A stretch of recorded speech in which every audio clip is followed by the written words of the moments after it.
लंबी है गम की शाम मगर शाम ही तो है। दिल ना उम्मीद नहीं नाकाम ही तो है।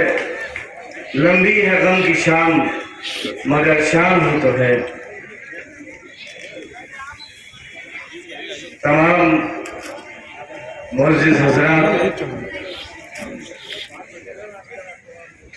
जो यहाँ तशरीफ रखते हैं, मैं आसिम राजा साहब हो,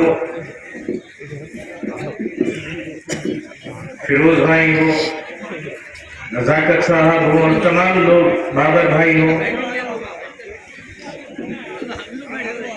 जो तमाम हजरात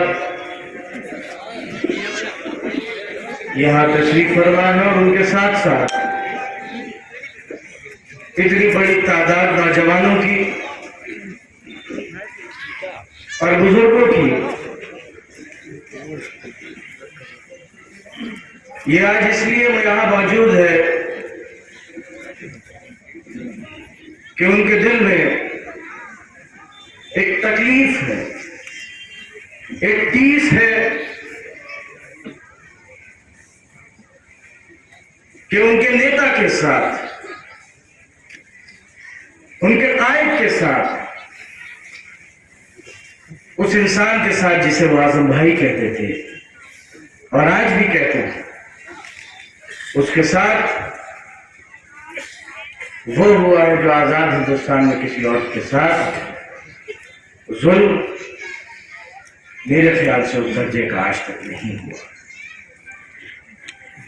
आप लोगों की ये भीड़, आप लोगों की ये मौजूदगी और आप लोगों का ये एहसास इस बात को साबित करने के लिए काफी है कि ये बात तो सच, ये बात तो एक हकीकत है कि आजम साहब इस वक्त हमसे करीबन 300 किलोमीटर दूर हिकायत बायात की कोठरी में तो मौजूद है, लेकिन जो तहरीक आज से 40 साल पहले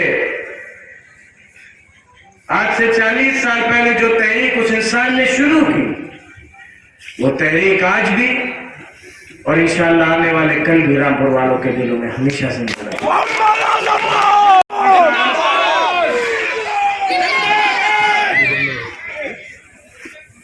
मुझसे जब भी लोगों ने पूछा, खास तौर पर मीडिया के भाइयों ने जब सवाल किया कि आजम साहब चुनाव में नहीं है, ये चुनाव कैसे होगा, मैंने उसे यही कहा कि आप एक शख्स को जेल में डालकर उसको रामपुर वालों से दूर तो कर सकते हो, लेकिन जो मोहब्बत, जो खुलूस और जो अपनाइयत और जो मोहब्बत रामपुर वालों के दिल में है, उसको उनके दिल से कैसे निकालोगे? कैसे निकालोगे? कैसे निकालोगे? अरे साथ में कैसे निकालोगे उसको? रख दो, एक कर दो, मत खींचो। सिर्फ इस बात की सजा बंद कर दो कैमरा कि एक परिवार, यार दिशान भाई, एक शख्स आपके आगे सर झुकाने को तैयार नहीं, उसे फना कर दोगे आप? उसकी दुश्मनी में पूरे शहर को, पूरे जिले को जंग का मैदान बना दोगे आप? उसकी नफरत में बेगुनाह लोगों को फर्जी मुकदमों में जेलों में डाल दोगे आप? वो हालात बना दोगे कि लोग अपने घरों को जाते हुए, अपने घरों में सोते हुए, अपनी सड़क पर निकलते हुए डरने लगेंगे और ये सोचेंगे कि क्या मालूम ये घर से निकलूं और उसके बाद पुलिस उठा ले। ऐसा माहौल बना दो गया। बहुत सी सरकारें आई, बहुत सी सरकारें गई, बहुत से ऊपर आए, बहुत से ऊपर चले गए, लेकिन ऐसा सुलूक, ऐसा बर्ताव, ऐसा बर्ताव, ऐसी नफरत, ऐसा इंतकाम एक ऐसे इंसान से जिसके ऊपर पूरी जिंदगी में, जिसके परिवार पर अपनी पूरी जिंदगी में एक मुकदमा ना हुआ, वो आज माफिया हो गया, वो भैंस चोर हो गया, वो बकरी चोर हो गया, वो मुर्गी चोर हो गया, वो पायल चोर हो गया, वो मिट्टी चोर हो गया, वो शराब की बोतलें चुराने लगा। वाह, कमाल हो गया, कमाल हो गया। और उसके बाद भी दिल नहीं भरा है, अभी तक नहीं भरा है दिल।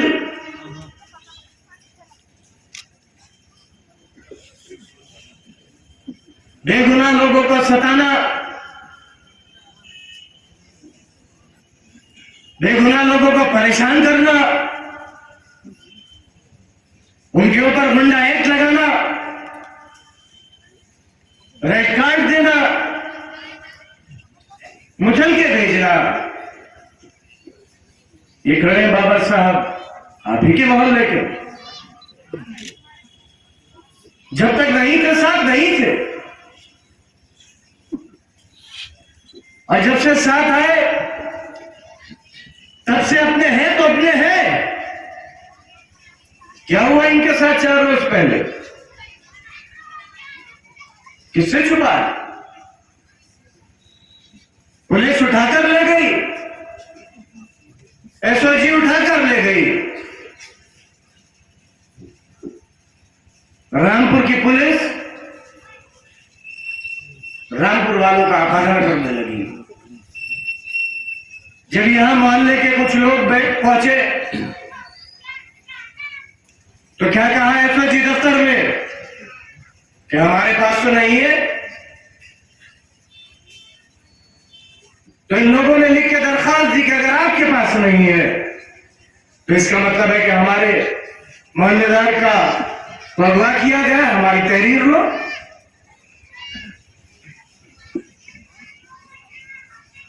तो 2 घंटे बाद और उसके बाद छोड़ दी। और क्या पूछा कि समाजवादी पार्टी को वोट क्यों दे रहे हैं?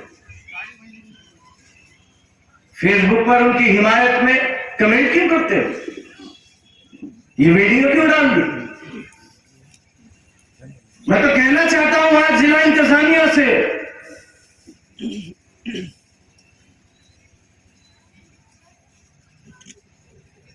और कहना चाहता हूं आज उन अधिकारियों से जो रामपुर से दूर होकर भी रामपुर का चुनाव लड़ा रहे हैं, कि अगर इतनी ही दिलचस्पी है रामपुर के चुनाव से तो फिर ऐलान करो आप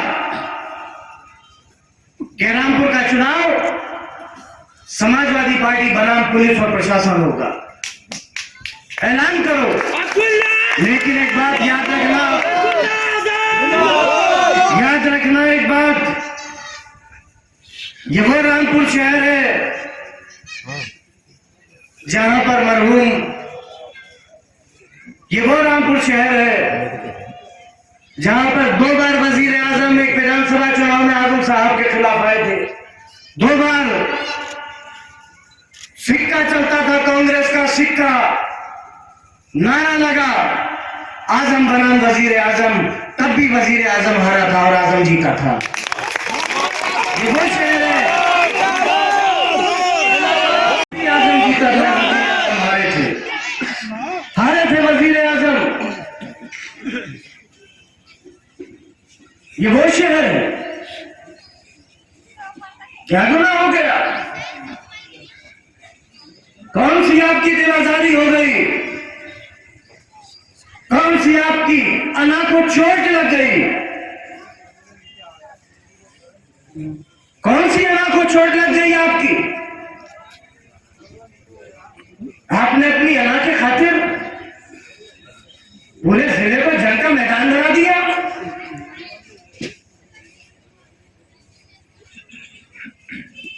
एक बच्चों का इदारा, एक बच्चों का स्कूल,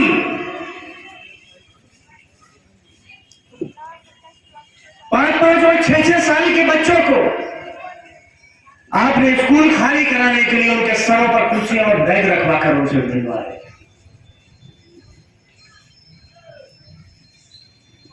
इतना मासूम बच्चा जो जानता नहीं कि सियासत क्या है, बदला क्या है, इंतकाम क्या है, आपने उस बच्चे के सर पर कुर्सी और बैग रखवा दी। वाह! एक बच्चों के पढ़ने की यूनिवर्सिटी पर बुलडोजर चला दिया।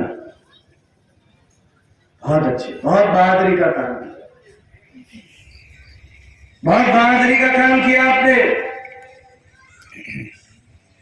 पूरी यूनिवर्सिटी को छावनी बनाकर पूरी यूनिवर्सिटी की तलाशी ली आपने। बहुत अच्छा काम किया, बहुत अच्छा काम किया। याद रखिए कि दुनिया जो इस दुनिया में आया है उसे आज नहीं तो कल यहां से चले जाना है। इंसान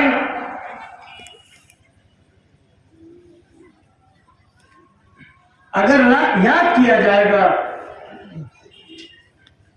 तो अपने कामों से याद किया जाएगा, अपने अमल से याद किया जाएगा, अपने किरदार से याद किया जाएगा। जब दुनिया आपको याद करेगी, खास तौर पर रामपुर वाले जब आपको याद किया करेंगे तो आप सोचो कि किन यादों से आपको याद करेंगे। सर सैयद सानी मोहम्मद आजम खान, अमर आजम खान जिंदाबाद। कोई आपको हमदर्द नहीं करेगा, कोई आपको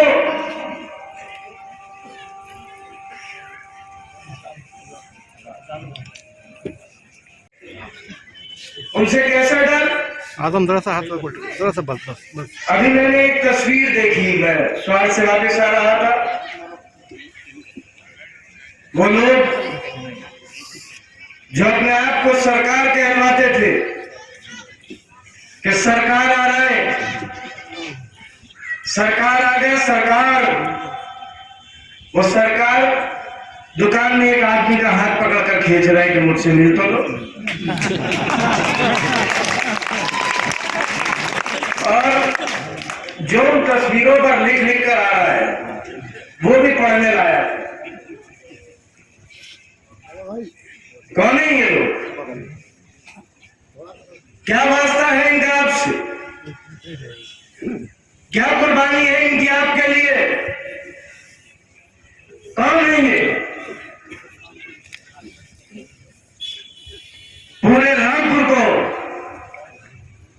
जंग का मैदान बनाने में अगर सरकार, पुलिस और प्रशासन का जितना बड़ा हाथ है उतनी ही बड़ी जिम्मेदारी इनकी भी है, उतनी ही जिम्मेदार ये भी है। ये कौन लोग, कौन है ये और क्या था इनका माजी?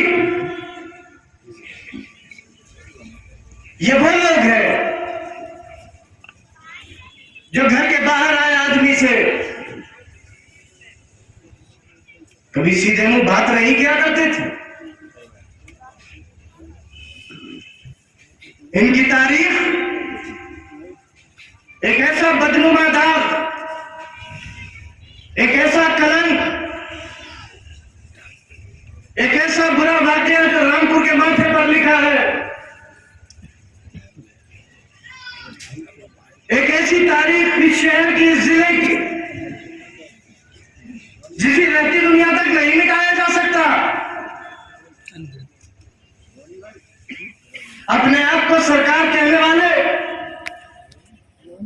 बताए, जवाब दे रामपुर वालों को, नौजवानों को जवाब दे। नौजवानों, अपने बुजुर्गों से पूछना, अपने वालिदैन से पूछना कि कौन बदनसीब लोग हैं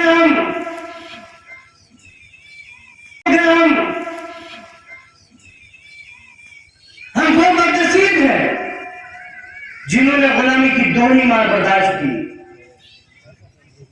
दोहरी मार। हम वो बदनसीब जिनको पक्की सड़कों पर चलने की इजाजत नहीं थी। हम वो बदनसीब है जिन्हें पक्का मकान बनाने की इजाजत नहीं थी।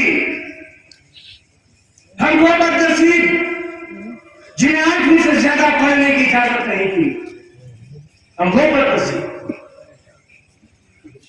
बदनसीब है कि अगर हमारे ऊपर मुसल्लत नवाब 1857 में अगर अपने मुल्क के साथ हिमायत करते और उसकी आजादी के साथ हिमायत करते तो ये मुल्क 90 साल पहले आजाद हो गया। हम वो 90 साल पहले आजाद हो गया होता, हम वो बदनसीब।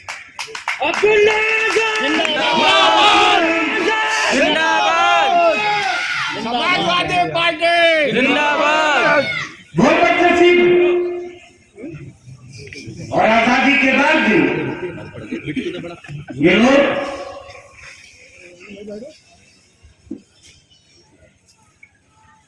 सियासी तौर पर मुसल्लत रहे आपके ऊपर।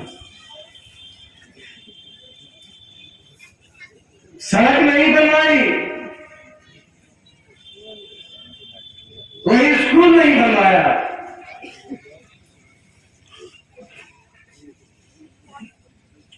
किसी की हिमायत का कोई काम नहीं किया।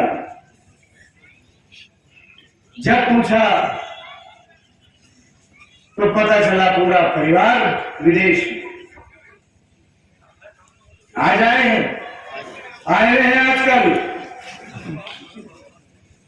मैंने कहा था जब पहली मीटिंग हुई थी कि इस बार में कुछ कसर बाकी रह गई शायद।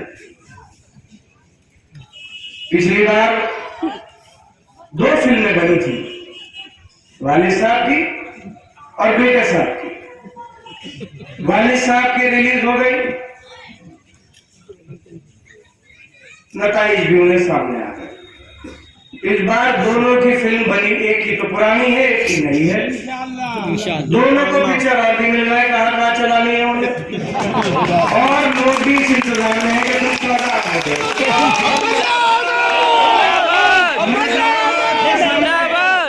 अभी सवाल से आया हूँ,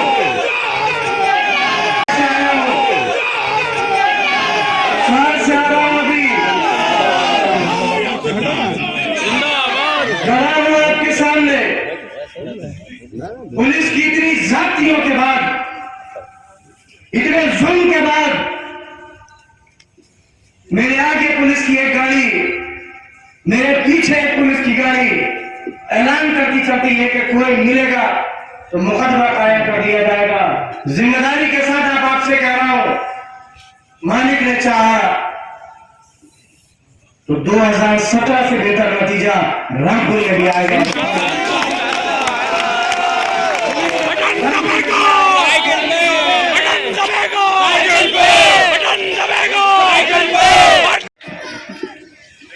बैठने के लिए घर नहीं मिल रहे। कोई शरीफ इंसान, कोई शरीफ मेरा भाई इधर को आ जाए, अपने घर नहीं बना रहा स्टेज पे दूंगा कि ये लोग स्टेज पे चले अगर घर आएंगे तो दुनिया क्या सोचेगी? फिर भी कुछ लोग हैं, यहाँ भी है, हर जगह।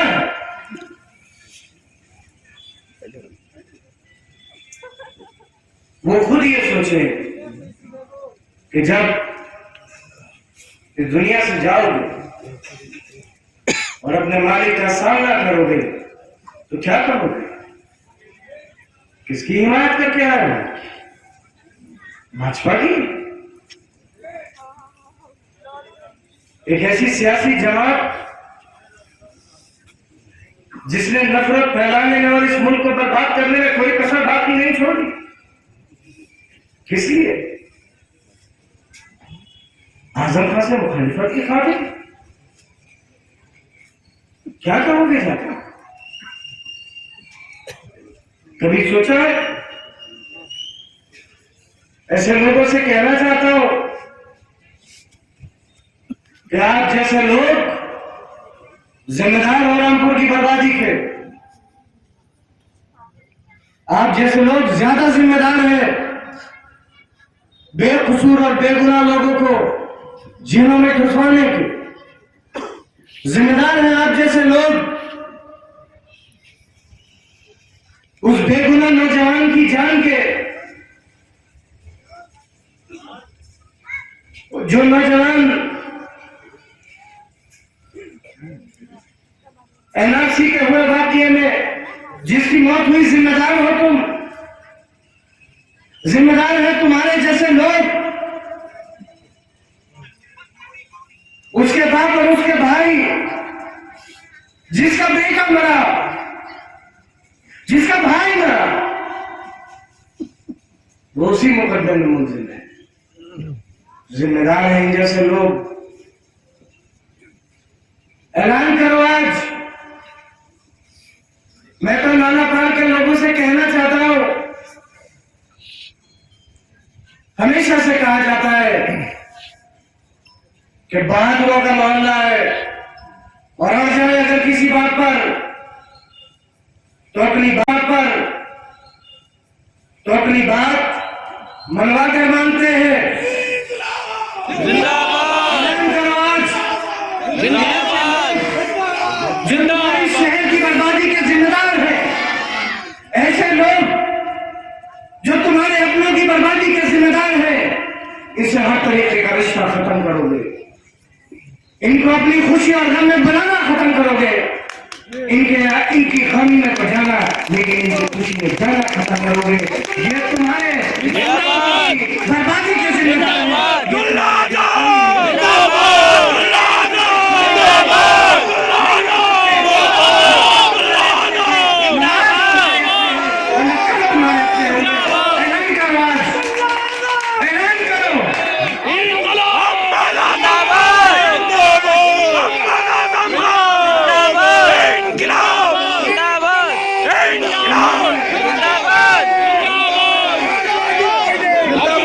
बर्बाद कर दिया।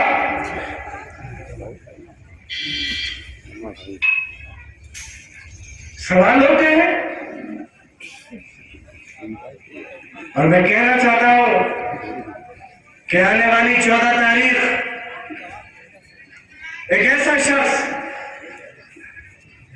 जिसने अपनी पूरी जिंदगी,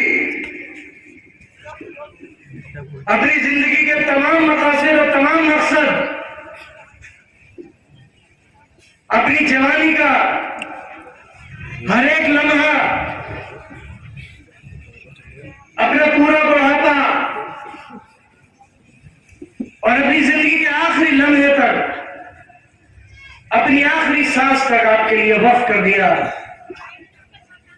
ये चुनाव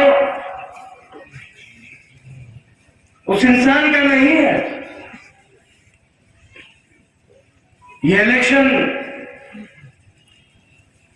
आपका है, आपकी इज्जत का है, आपके वकार का है, आपके ज़मीर का है, आपके गुरूर का है और उस आजम भाई का है जिस आजम भाई ने जिंदगी के हर मौके पर आपका साथ दिया है। हर मौके पर आपका साथ दिया है। सवाल करते हैं वो लोग आज जिन्होंने इस शहर को बर्बाद कर दिया कि आजम खान ने क्या किया।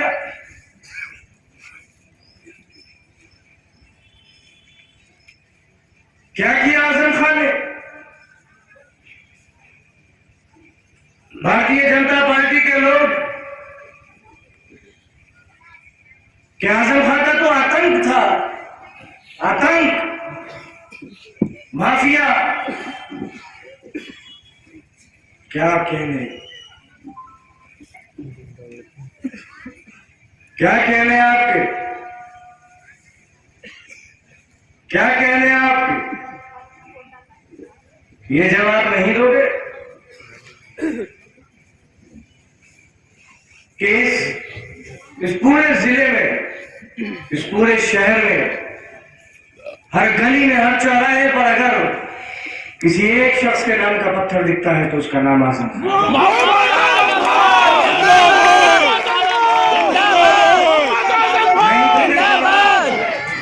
कि जब पूरा हिंदुस्तान कोरोना से जूझ रहा था और आज भी जूझ रहा है, तब उसी ऑक्सीजन प्लांट आपके कितना काम आया ये नहीं बताओगे? नहीं बताओगे? क्यों नहीं दोगे जवाब? जिस यूनिवर्सिटी के खातिर आजम खान साहब भूमाफिया घोषित कर दिए गए, उसी यूनिवर्सिटी का अस्पताल सरकार के और यहाँ के लोगों के काम आएगा।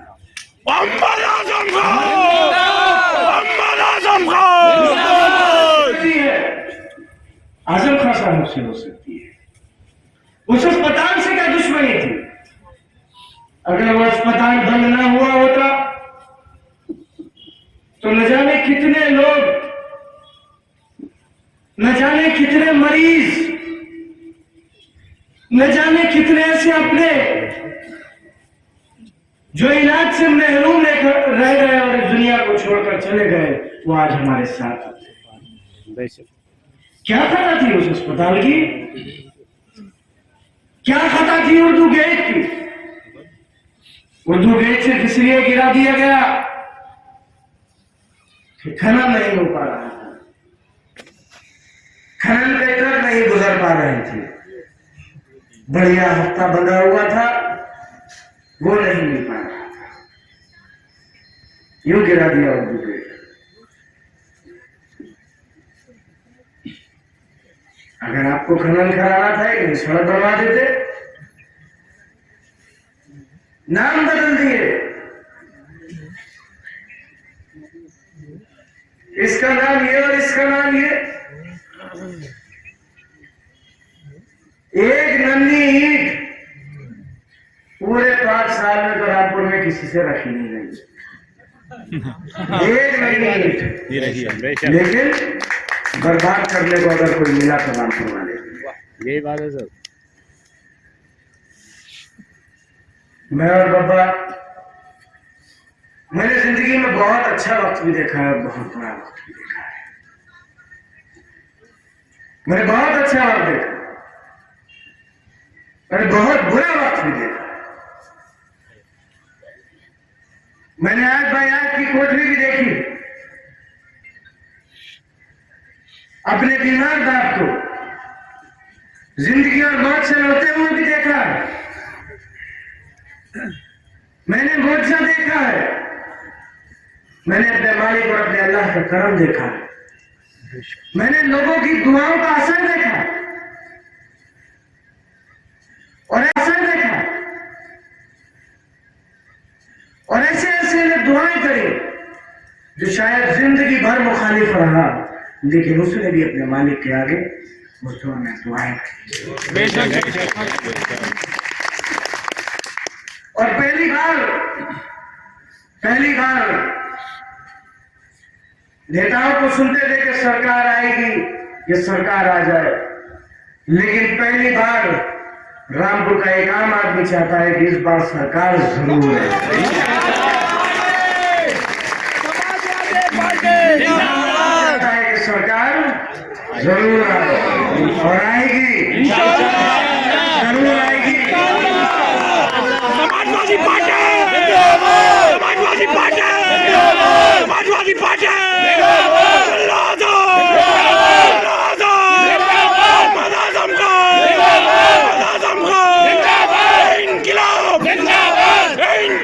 जिंदाबाद, आज जानते हो जो आप जो शख्स आपके बीच या आपके साथ चुनाव या आपके खातिर चुनाव में खड़ा हुआ है, उसके लिए कभी वसीम बरेलवी साहब ने एक शेर पढ़ा था कि खुद को मनवाने का हुनर मुझे आता है, खुद को मनवाने का हुनर मुझे आता है, मैं वो कतरा हूँ समंदर भी जिसके घर आता है।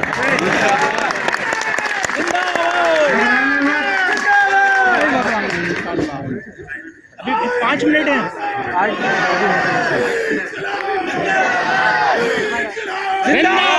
सबसे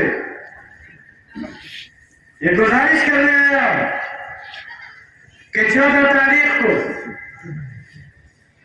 आपके साथ बहुत जुल्म हुआ है, आपके साथ, आपके अपनों के साथ, आपकी माओ के साथ, आपकी बहनों के साथ, आपके बच्चों के साथ और नौजवानों तुम्हारे वालिदैन के साथ सड़क पे खड़े लोगों को बेइज्जत किया गया।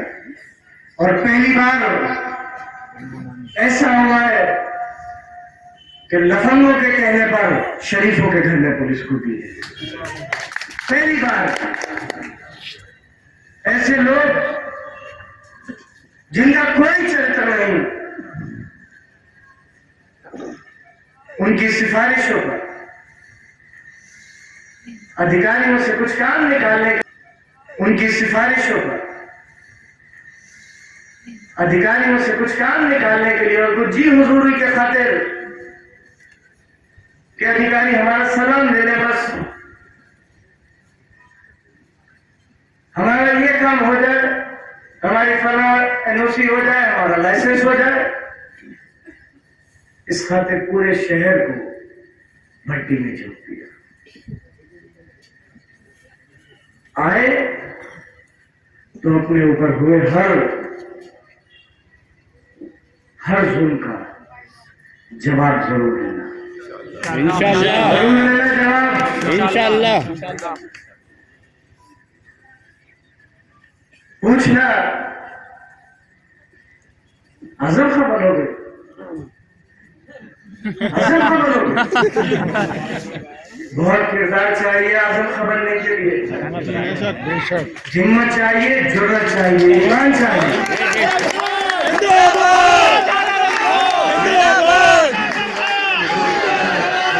वैसे तो 100 साल लगेंगे आजम खां बनने में, लेकिन तुम जैसे अगर 100 बार भी दोबारा पैदा हो जाए तो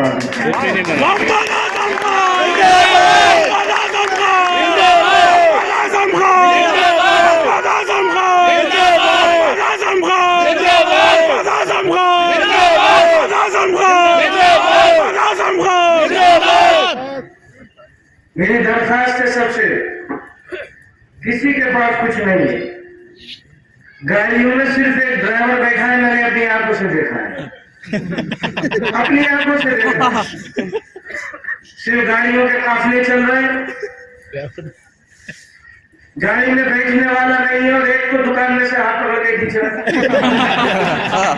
अब उनकी मंशा क्या है ये पूरा शहर जानता होगा। मंत्री के साथ है।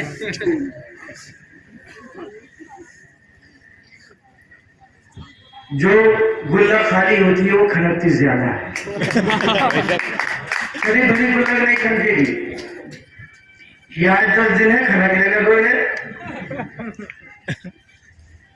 जब 10 मार्च को इनकी गुल्लक खुलेगी, जमानत जब्त होगी, ये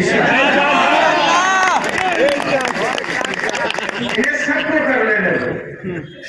अगर ये आपको बनाए आपसे लड़ना चाहे तो लड़ना मत, क्योंकि अगर आपने कोई भी ऐसी बात करी जिससे किसी बेगुनाह इंसान को, कोई भी ऐसी बात करी जिससे किसी बेगुनाह इंसान को, किसी बेगुनाह नौजवान को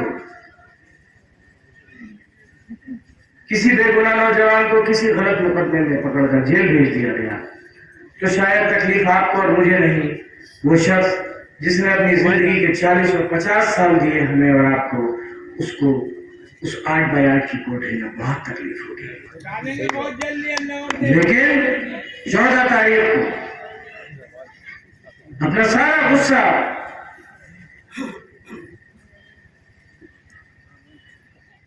अपना सारा इंतकाम उस बटन पर निकाल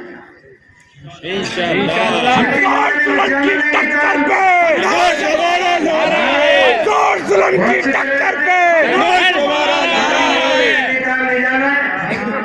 सबकी छुट्टी करनी है इस बार। बटन दबाएगा, बटन दबाएगा, बटन दबाएगा, बटन दबाएगा। 20 साल पहले उस शख्स ने आपसे एक वायदा किया था कि रामपुर वालों, मैं तुम्हें सोने और चांदी के कंगन तो नहीं दे सकता, लेकिन मैं तुम्हारे माथे से गुलामी की हर निशानी को मिटा कर रख दूंगा। और मैं आज आपसे वादा करता हूं कि इंशाअल्लाह जब तक जिंदगी रहेगी आपको अपने सांसद और विधायक की वजह से कभी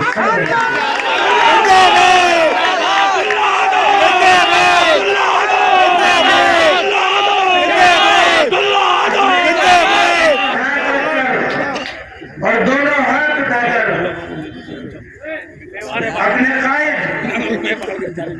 अपने कायद का वो नारा जो हर चुनाव के पहले जलसे में लगता था और जिससे बड़े